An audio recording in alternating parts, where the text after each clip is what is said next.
How many of you are sick and tired of being censored on social media? It doesn't matter if it's Twitter, Facebook, Instagram, you're going to get censored, especially if you're conservative, and your information is going to be collected. So we all know what's going on. It's no surprise.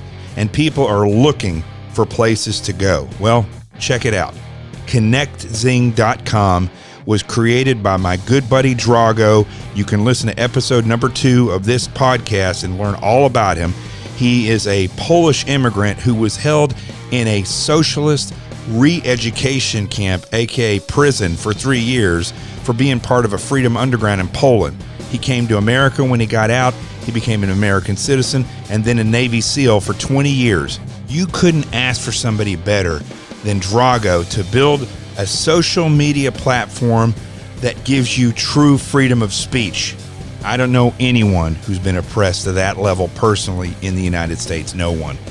Well, guess what? When Drago left the Navy, he became a computer programmer, and he has created this incredible social media platform that's familiar to what you've seen, but the biggest difference is the censorship not going to be there.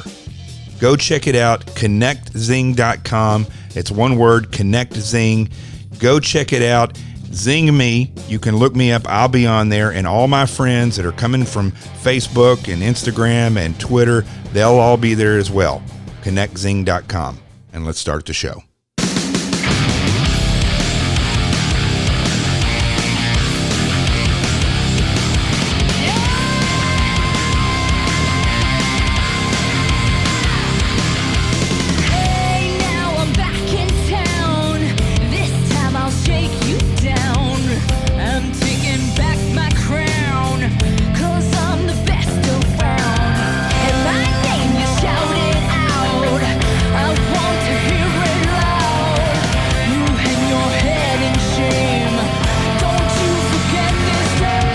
This is Jonathan Gilliam back on the Experts Podcast. The truth has arrived.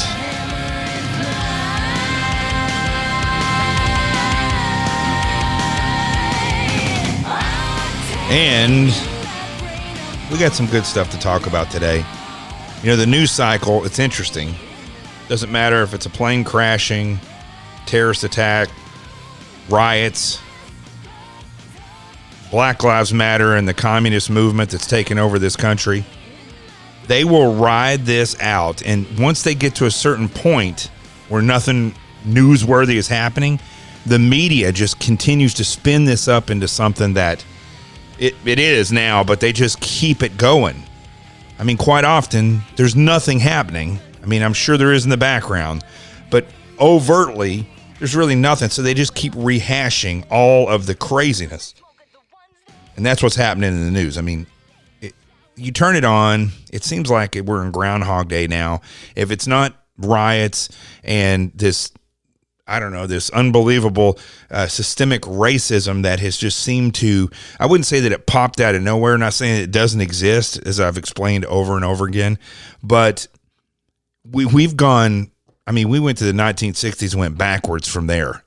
Because nobody's trying to fix anything. They're trying to force this or force that. And I don't know if you've realized this, I'm sure you have, that it really has very little to do with racism or the division in the country between police and people in the inner city. I don't like to say whites and blacks because I quite honestly, I don't believe that division exists, that it's really pumped up bigger than it is by media and by activists. I mean, I know a lot of people of a lot of different races, different nationalities. We all get along. Why? Because we're hardworking, good, educated people. And we don't have a problem with each other. We don't look at each other and say, oh, you act this way or you act that way, or I got to expect this from you. And what's funny is I worked with all different races and nationalities when I was in the FBI. And you know where we had problems, all of us? When we went into the inner city, or when we went into the areas where a lot of violence occurs. That's where we had problems. And that's really what it's based on. It's based on the cultures inside of these locations. So the problems are not going to get fixed. Nothing that they're talking about. I heard one guy say that defunding, he's a Democrat, I don't know where he's from, but he's talking about how he hates the term defund the police, although it's groundbreaking what they're trying to do. He says that it's not actually trying to defund the police, but trying to refocus what's actually happening. Well, that's not really the case, because that's not what anybody's saying, and that's not what they're calling for. See, this is the way the Democrats work. They'll put somebody up on TV to say certain things to soften the blow, because the activists always go overboard. That's the difference between Nancy Pelosi and AOC. Is AOC and the cult that she belongs to, they want to drive forward into a communist dream world. Nancy Pelosi and Joe Biden and John McCain was one of these people, that in the Bushes, they like to go slow, take their time into globalism, into this fantasy world. Now, I truly believe that the older people, the Nancy Pelosi's and the George Bushes, the John McCains, those types of people, I don't know if they actually wanted communism as much as they want globalism, and because they want to be the most powerful. But definitely AOC and these other people are just as nutty. And I've said this over and over again. It doesn't matter if it's fascism, communism, socialism, globalism, progressivism. It's all the same. It all comes down to people who are in power retaining their power, and people that don't have power not getting it. You think all the communists out there that think it's going to be la-la land, it never works out that way. In fact, normalization, the term normalization, comes from a communist point, or a point in communism, where they have tanks in the streets and they are controlling what's happening by getting rid of the people who are the troublemakers or the loudmouths, and so they can normalize the thought process. It really has nothing to do with making everything beautiful and normal. So there's a couple of things that stood out for me over the past couple of days. Some of it's been reported, but a lot of it has not been reported. And I'm going to play a video here in a little bit, or I'm going to play the audio from a video. I'm not going to play it in its entirety. I'm just going to play, I think, the most important part of it, which is from a guy whose son was killed in the Chaz, Chop, Chow, whatever you want to call that location, is now being dismantled in Seattle. And I guess they're calling it CHOP, or were calling it CHOP. So Horace Lorenzo Anderson Sr., it was the father, or is the father, of the 19-year-old black man who was shot and killed last month in Seattle's Capitol Hill occupied protest CHOP. It's interesting, even Fox News, they always have to point out when somebody's black, when it has to do with they're either a victim or they're saying something good. Otherwise, and I've watched this repeatedly happen over and over again, it doesn't matter what news agency is, if a black guy goes up and punches a 90-year-old woman in the face and knocks her down and puts her in the hospital, they just say, the man was caught that punched the elderly woman. But yet, anytime a white guy, or anybody else for that matter, does something, it to anybody that has color in their skin, they don't need the reason I'm bringing this up, folks, it doesn't really matter to them. These people are not on board with saving people who have dark skin or brown skin. It's not about that. It's all a ratings game for them. That's why they do these things. And it's an appeasement, because they don't want people protesting out front of their facilities or tearing them down.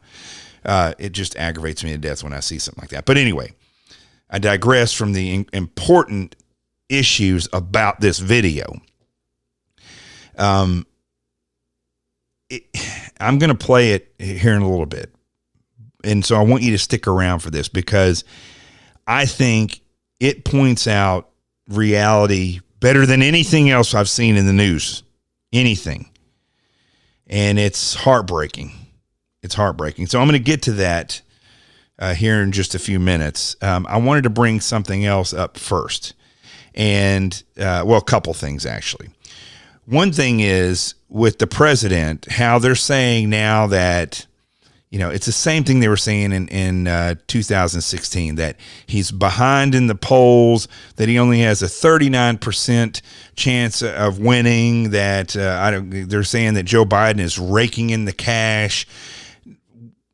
What people have to realize is that in 2016, I'm looking at a poll right here from 2016 that said Donald Trump only had a 15% chance of winning against Hillary Clinton, who had 85%. Well, we know how that turned out, right? So it just ridiculous the way the news pushes these things forward, and the way that people on the left absolutely buy it. But I hope that people on the right are not. I hope that you all are realizing that this is really nonsense. Something that's been pointed out to me over and over again recently is about I keep saying the Department of Education, but it's not necessarily the Department of Education, although it is filled with communists and socialists, or whatever you want to call them, leftist. Let's just put everybody in the category, just call them leftists, okay? Because you can, like I said, you can debate back and forth who does what, but it's funny because Antifa calls President Trump a fascist, and they're the ones whose activity is more fascist than anybody. But these teachers' unions, which many of these teachers are actually a part of Antifa, but these teachers' unions are out of control. They're not even hiding anymore the fact that they're trying to indoctrinate. And when you add into that things like Teen Vogue and all these different shows that you see on television or on Netflix or in the movies, well, not really the movies anymore. I guess that's out of it for now. But what you're seeing it's mass psychosis.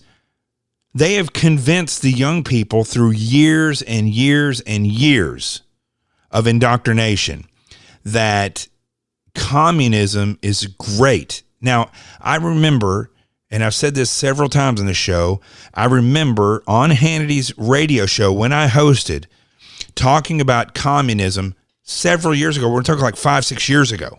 I did a whole show on it. And people were kind of, that's interesting. So communism, I thought communism was dead. It stopped with the Cold War. We see that that's not true. Another time when I hosted Sean's radio show, I had someone come on there, and we discussed the reality of what's happening in the education sector. And this is like 2 years ago.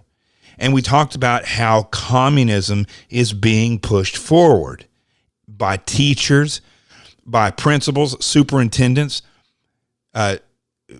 school board members and presidents. Politicians are all pushing it into these schools and literally convincing children and teenagers and college level adults that communism is actually a viable substitute to our Constitution and our form of government. And they believe it. They believe it. And the scary part of this is, I was talking about this 6 years ago and rehashing it 2 years ago. But in that period of time, I want you to realize this, okay? 6 years ago, the graduates of that year are now 6 years into voting. And that means that 6 more generations of the indoctrinated children are all now at voting age. That's literally millions of people. Since Donald Trump has been in office, the majority of children graduating from high school and college, right? That's 4 years of young adults, of young people. 4 years. Millions of people are now able to vote, and they will vote for the left. That to me is frightening, and no one is covering that. And I think personally that is the biggest problem that we have going right now. We know that the elderly around this country they're in a predicament when it comes to voting. They say there's going to be mail-in. How do we know? How do we even trust that whole system? You can't trust that system. So the elderly vote in this country is going to be injured. That's millions of people. That vote is going to be injured. We've already lost over 50,000 elderly in the past 2 months alone because of the corrupt, criminal, murderous decisions that Cuomo and all these other idiot governors and mayors have made by putting COVID positive people into the elderly homes. Now, many of those elderly were just there getting rehab. They didn't live in the clinics. They weren't in an old folks home. They were in an elderly rehab clinic where they're supposedly specialized in rehab. It's all bull crap. They should leave those legally. There should be no rehab in these clinics because they're not medical specialists. Okay. But many of these people were just there getting some work done, and they died because they put COVID patients in there. Over 50,000 people. Do you realize how many people that is? We've lost just as many elderly in 2 months that we lost in the entire Vietnam War of soldiers. Those people will never vote again. And many of the elderly are not going to be able to vote. And when you think about the reality of these young people and how far left they are and how many are able to vote now, and especially now because they're all energized, in the past 4 years, we are in a bad predicament. Now, the numbers for the president, those polls are stupid. They don't mean anything. You can't judge it. You couldn't judge it before. You can't judge it now. But the problem is not that I don't think that all the conservatives that voted for him before are not going to come out again. I believe that they will. But the biggest problem is that the young people that have been indoctrinated for the majority of their life, millions of them are now in voting age. And this indoctrination has really culminated in the past 4 years. I'm very concerned about that. No one seems to be talking about that. It's politics as usual. Polls here and polls there. They talk to people who are, in their 20s or people that are in their 60s, but most people are not identifying. I don't even know if President Trump's team gets this because they sure as heck don't understand. They didn't 4 years ago. They don't understand it today. That ground work is where the vote is. I know social media means a lot. I know that the majority of people are on Facebook and these things, but you couldn't even get a bumper sticker for Trump 4 years ago. And all these women who, retired or left their jobs. I mean, a lot of these places in Michigan or around the country, women like Amy Kramer and so many of these women that I've met when I traveled around this country speaking, that literally, if it wasn't for them, the president would not have gotten elected. I haven't heard of his campaign reaching out to any of these people. None of them. We have a problem. And I'm willing to admit the fact that I don't know if this president is going to win. It's not because the people that voted for him before aren't going to show up this time. It's because of all the young people that are willing to vote now, and they will vote left. Now, I hope that rocks you a little bit because it's a problem. We literally have, it's July 2nd today, August, September, October, November. We got 4 months, almost 5 months. Right? That's it. And this president could be gone.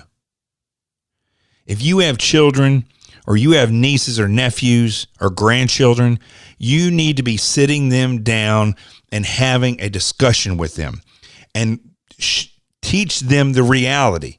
Now, you won't win all of them, but you need to let those that will listen understand that if they go down this road, history shows they will be the ones that suffer, and their children will be even worse. Because when people climb their way into these holes, which they do, it's not like they're pushed into the hole, they climb into the hole. The people that climb into those holes, the citizenries that do that, they will have hundreds of years before they climb their way out of it. You need to sit your children down and have a conversation with them. They may have feelings about this or that or Trump or, Republican and Democrat or you could look at the form of our financial industry or capitalism, whatever. They may have feelings about that. But what they need to realize is that the system that we have now allows for people to work things out, whether they realize it or not. All this violence that's happening, all these protests and riots, the majority of them are riots. Don't believe that either. But all these things that are happening will not lead to better things. They will not lead to better changes. We don't even need change in most of the world, in most of this nation's issues. Most of these issues are leftist made. Yes, they're man-made, of course, but they're pushed forward by the leftists, by the activists, by the globalists, by the communists, by the progressives. The white-black problem and the black cop problem, it is nothing compared to the black problem. All of last year, and there's a debate, I've heard different statistics, 9 or 10, there's one difference in there, but let's go with a high number, 10 unarmed black men killed by police. That's less than there were white. And almost all of them, which nobody's talking about, were involved in some type of altercation. There's been very few of these shootings where somebody was killed that was not involved in something. Now, of those 10, there are real issues, and what happened to George Floyd is a perfect example. Yes, he was getting pulled over. Yes, there was some issue going on there, but terrible training, terrible police department, terrible mayor, terrible governor, all liberal, by the way, all liberal, allowed this nonsense of this weirdo to be a cop that killed George Floyd.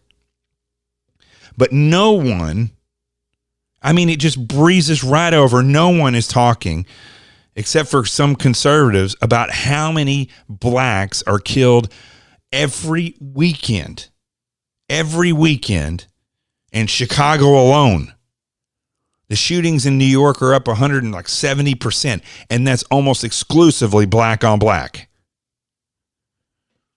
It didn't surprise me when I saw at the autonomous zone in Seattle that a black guy got killed. It didn't surprise me at all. The black on black crime is a bigger problem than any other problem. But here's the thing. If you take the color out of this and you look at the problem, it can be fixed. But it's not going to be fixed by a group called Black Lives Matter that just this is what drives me crazy about this, okay? They push the narrative out that they're there because people with black skin have been oppressed and it's a terrible place for them, and there's all these injustices, right? Well, what's the first step? What's the first step in fixing anything like that?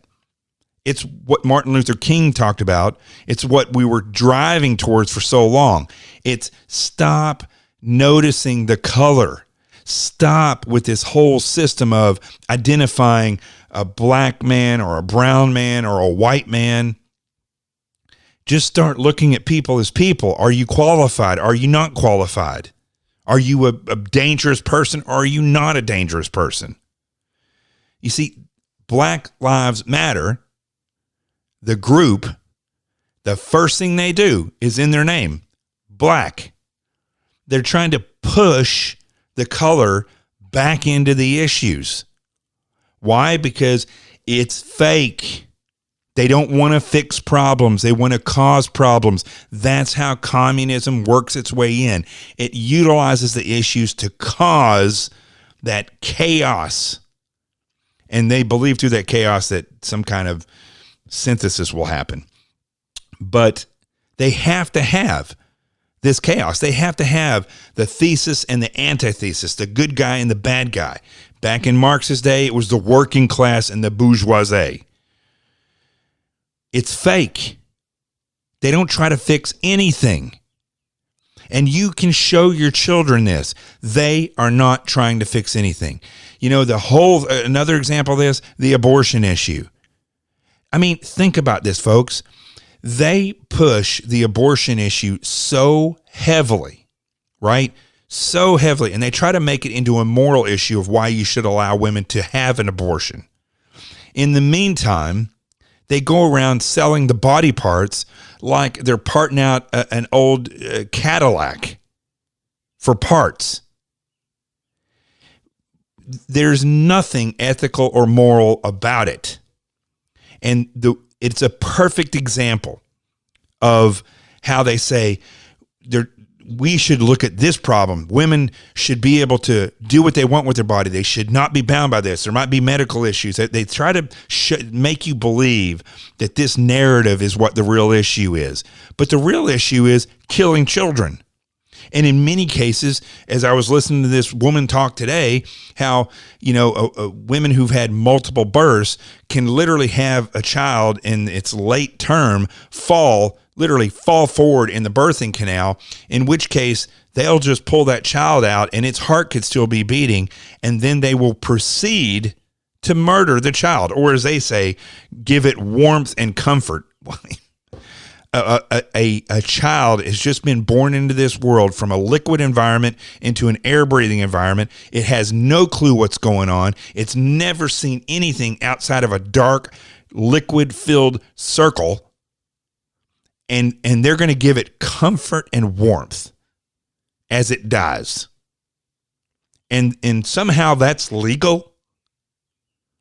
You see, this is the way this whole system works. They try to make you believe Black Lives Matter. They say it right up front, the very first word, Black Lives Matter. They try to use that phrase to make it sound like you are wrong if you don't agree with them and their tactics and things that they're doing. If you go out and you work for somebody or you have a business and you say, I don't agree with Black Lives Matter, you will lose your business or you will be fired. There's no doubt about it. I mean, I'd go out on a limb every time I do this show and say this. But you could like totally say, listen, I think we should fix all problems and not judge anybody by their color. And everybody should have equal opportunity in this world, which they do. You have the ability to be whatever you want. If you're somebody who does not take crap and no for an answer, you will be what you want to be as long as you keep trying. No, it doesn't matter the obstacle in your way. But you could explain that, and because you denounced or said, I don't agree with burning things down, threatening people, going after people's jobs, getting them canceled on shows, I don't agree with that. You will be held accountable for being a racist or a bigot or something, because you see the reality of that narrative and you don't buy into the Black Lives Matter, because it's not about those three words for them. It may be for you, but it's not for them. And the same thing with these abortion rights. They say you should give the woman the right, but that's a whole nother lie. It's a whole nother thing that they're doing so that they can keep killing babies and make it sound like it's an upright, some type of heroic thing to do. And that's crap. And I hope you all see this. This is the way you can explain this to young people. Many of them will not get it. But if you have 5 young people in your home or in your family, even extended family, and you can convince 3 of them of reality and how important it is, as broken as it is. And I hate the 2-party political system. I don't believe in political parties. I don't think that's what our country was founded upon. But listen, these 2 organized crime entities have control of our country. And I'm not saying the Republicans are going to save anything, but I can guarantee you, if we vote Republican and we have Republicans controlling the government, it's not going to go the way of the left, at least not as fast as it's going now. And young people have to understand this. And not just young people. I mean, we saw in the villages, evidently elderly people have to understand this as well. I'll tell you what, let's take a break for a second. I'm going to come back. I'm going to play that video, and I'm going to explain a little bit more about how the reality that you can help explain to young people and people in general that are on the left and where we have to go in November. We'll be right back. Now, I know everybody's unnerved right now because of all the things that are going on. It doesn't matter if you're a business owner, a parent, or a single person. You could be a target of attack. Now, you, believe it or not, can actually make educated predictions as to who would attack you, why they would attack, when and where those might happen, and how it could be carried out. But you need a base of knowledge as your foundation. Now, I've created a system that gives you that base of knowledge. It starts with Sheep No More, The Art of Awareness and Attack Survival. It shows you exactly how attackers look at you, how they discover the information that you already know about yourself and your business and your family, and they use that to discover the vulnerabilities that you have so they can manipulate those and attack you. It has 2 workbooks that come with it. The first one is the threat assessment workbook, where you apply that knowledge from the attacker's point of view, and then you use that information to fill out the defense assessment workbook so that you can actually build better defenses. And for the young people in your family, the children, there's The Adventures of Team Little Bigs, a parent's book for children. It's a book of amazing pictures with lessons built into it. The parents go to teamlittlebigs.com, download the lesson plans, and teach their children by using the pictures, safety awareness, and communications. Sheep No More, The Art of Awareness and Attack Survival. It's 2 workbooks, and The Adventures of Team Little Bigs, a parent's book for children. This is how you secure your homeland. And let's get back to the show.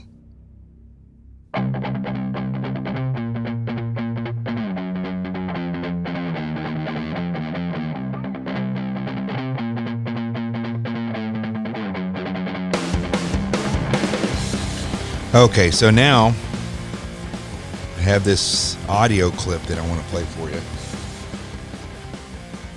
And it shocked me. It rocked me. It didn't shock me. It rocked me when I listened to this. I actually watched it. And I would advise that you do locate this. I have it on my Twitter, Facebook, and on LinkedIn. I couldn't put, Instagram is weird. It's hard to put the videos on there, but you got to go check this out. So it was the father of the young guy that was killed a month ago in CHOP, which is the Capitol Hill occupied protest neighborhood that they took over. And so stupid. They're talking about, protesting and freedom and everybody's welcome, yet they took it over and the people who lived there had no say-so. Right? They said that the police couldn't be there, but yet they set up their own police. And then many of those people that were killed by those police, or their security, they called them. The whole thing is ridiculous. So Horace Lorenzo Anderson Sr. Was on the Sean Hannity television show, and his son, 19-year-old Horace Lorenzo Anderson Jr. Was one of the young people killed, because there's been 3 shootings now, 3 different people killed and 3 different severely injured in those shootings. Now, I'm not going to place judgment. I know somebody already said, why was his son there? Look, he was there. Okay. The father and the guy that's with him speaking here both said that they have had run-ins with the law themselves. But these are individuals who feel real pain and would never have wanted the loss of their child like this. It's a surprise to everybody. Listen, I've talked to people whose kids were gang bangers to the nth degree, and when they get killed, it's a huge surprise and devastating and sticks with them for the rest of their life. But there's no doubt that this father is feeling tremendous pain And it sounds like he, had gotten past his issues that he had and really was close to, or is close to, his kids. And so this is a real heartbreaking shock for him. Now, as I listen to this, I'm going to play for you I think the most heart-wrenching part of this. And the reason I chose to play this is because I want everybody out there that heard what I had to say in the first part of this show. And if you're liberal or if you're conservative, I challenge you to tell me where in this sentiment does this guy, is pouring out his emotions, that you see any color in this. I'm looking at his video. I could focus it in and zoom it in. His tears are clear. There's no color in his tears. And the blood that ran out of his son's body as he died in that shitstorm is red as mine. There's no color except for red. And when you listen to this, you're listening to a man that has lost the love of his life, and there is no color in that pain. And there's no great aspect of this, except for the fact that this guy is brave enough, and Sean Hannity is good enough to have him on this show. And it was the best interview I've ever seen Sean do. And there's no color involved in this. It was a tragedy. And so I'm going to play this for you now. But I need to, I got to finally see him, and then my heart, I knew it was my son now. This is my son, because, I wouldn't want nobody else's son. And man, this is incredible. These kids and the kids that passed, what happened the other day, all this on this child. Man, this is incredible. These are kids, man. I'm 50 years old. Man, these are kids, man. They should have been stopped this a long time ago. It's starting to get, excuse me, but it's getting to the point, where, it's getting. Gotcha. I'm so sorry. Just really. I'm so sorry, Mr. Anderson. I can only say this as a dad. You want to break Sean Hannity? I'm a pretty tough guy. That will break me. What you've been through. Somebody that asked for this, and they need to come talk to me, and somebody need to come tell me something, because I still don't know nothing, and somebody need to come to my house and knock on my door and tell me something. That, I don't know nothing. All I know is my son he got killed up there, and he's just a 19-year-old. No, that's Horace Lorenzo Anderson. That's my son, and I loved him, and that was my son,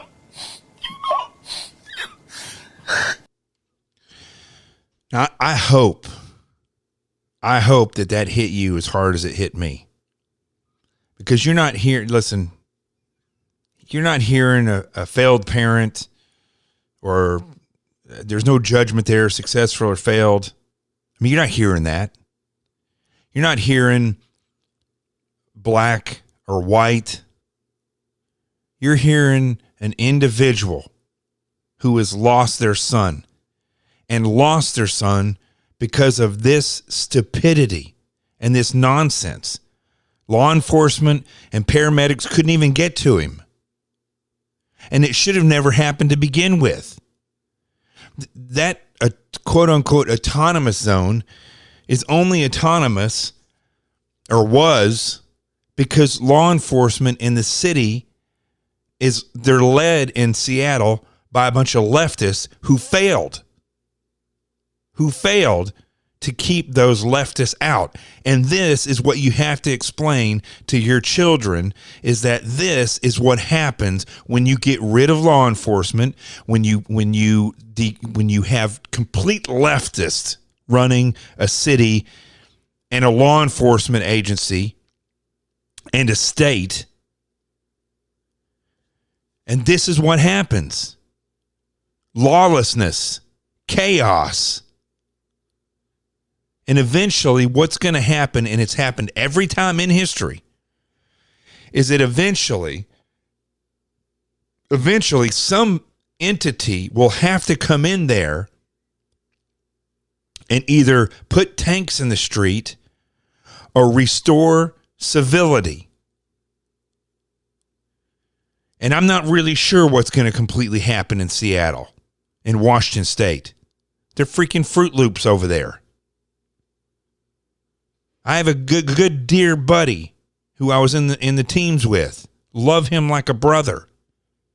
I don't know if he listens to my podcast or not, but he's as far left as they come now. And I don't understand how in the world you can go down that path. I don't understand it, especially after serving the country in the most difficult circumstance you could ever put yourself into for God and country, only to give over to an ideology that promotes this. Please explain this to your young people. Explain this to your nieces and nephews. Explain this to your children.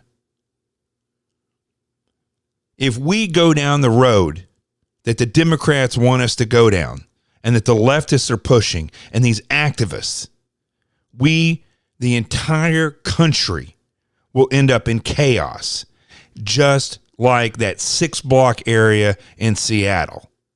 And I can guarantee you one thing.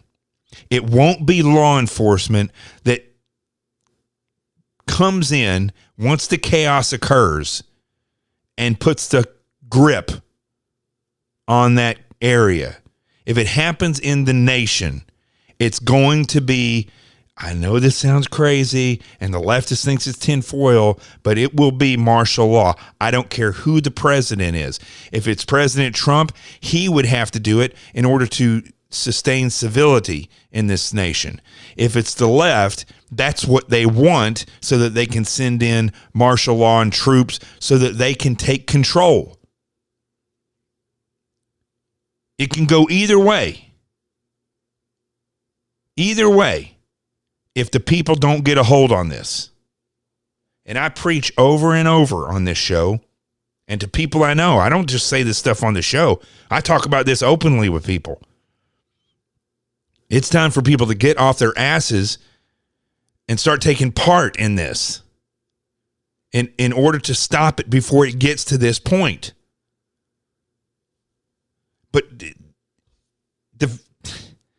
you should be talking to your young people as well. Don't assume that they feel like you do.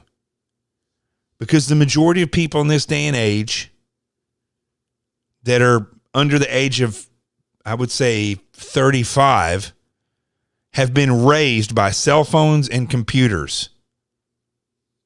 And parents have neglected this because they've been caught up in it as well. And so if we don't get a hold on this, if you don't start talking to young people, if you don't start realizing what's going on, the entire nation will end up like this idiotic autonomous zone, which are trying to set up multiple ones. They got one now in New York. No, doesn't surprise me. The entire nation will end up like this. Large cities will, their police department will become just inadequate. Or they will become, it's like they'll cut off their testicles. They'll just become sterile. They won't be able to do anything. And this is the nonsense that will take over. All these people that are, all these companies and all these individuals who are bowing to Black Lives Matter and all these other activist groups, these Catholic liberation theology groups, Black liberation theology groups, liberation theology in general, narcissists that are running different activist groups and politicians corrupted with absolute power. This is what will happen. I remember how the left were constantly making fun of people like Alex Jones, which I'm not an Alex Jones fan. right? But just people on the right who make, constantly saying that, there's going to be martial law or this or that, and it's a false flag. Everything's a false flag, especially with the Q people out there. Everything's a false flag. But I remember how the left would point this phrase out all the time. These weirdos say it's a false flag. And then I remember hearing the founder of LinkedIn talk about, and I've talked about this on the show before, where they were talking about Roy Moore and how they actually pulled off a false flag in order to keep him from getting elected during the election when he was running for Senate. He actually used that term, false flag. You see, quite often, the things that you're ridiculed for in this day and age is actually the truth. And the people that are ridiculing you are actually the liars. They're the troublemakers. What has to happen, and my brain is like going all over the place as I record this. It's the same thing I keep talking about over and over again. Action. You have to take action. Nothing in your life, except for maybe accidents that happen, like a car crash, or I don't know. I heard a story about from my squad that I was on in the FBI. They're the ones who recovered the black box from the plane that crashed after 9/11 into Far Rockaway. And they thought it was a terrorist incident. And my squad actually, I wasn't on the squad then, but they actually recovered that black box. I was still in the Navy at that point. The plane literally nosedived into an apartment building and in effect landed on top of a kid who was home from college doing his homework. There's very little you can do to plan for that.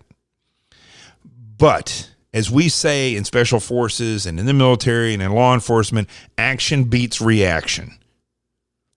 And if you wait for too long to the point where you're reacting, which we kind of are now already, you are in a world of hurt. Right now, your greatest reaction can be a tactical action. And you have to realize all these votes in November that are going to go left. And you got to start working. I know, listen, I had COVID in April and all this stuff started spinning up in March. And then in May, recovering from the COVID. And in June, I just didn't hardly work out that much, I went walking. I bought weights because all the gyms were closed. I started working out, but the COVID really took a number on my joints. My body just feels weird now, but it's very difficult to get started again. I'm somebody who's never really fully been out of shape. I mean, listen, nobody's ever going to be in SEAL shape unless they were in the SEAL teams. I mean, there's some people who are triathletes and, they do certain things. There's your rare few out there. But unless you're having somebody yell at you, and forcing you to do it, or else you're going to lose your career, staying in the tip-top shape is very difficult.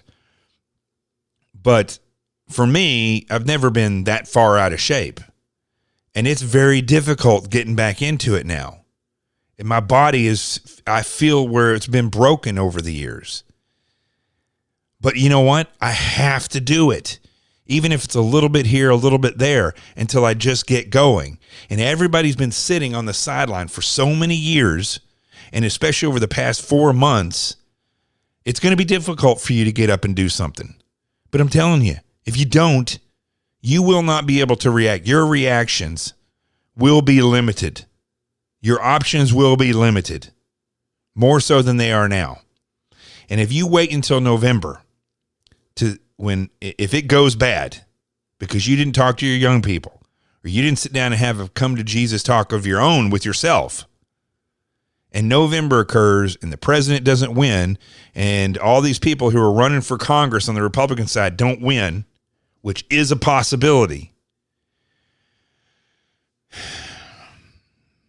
and you don't have a plan and you're not standing together and you haven't discussed this, we are going to be in trouble.